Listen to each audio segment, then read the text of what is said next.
Dagupan.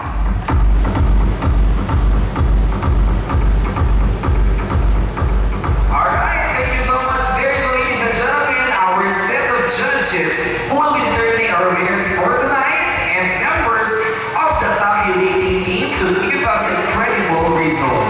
Thank you so much. And now, ladies and gentlemen, the candidates in their swim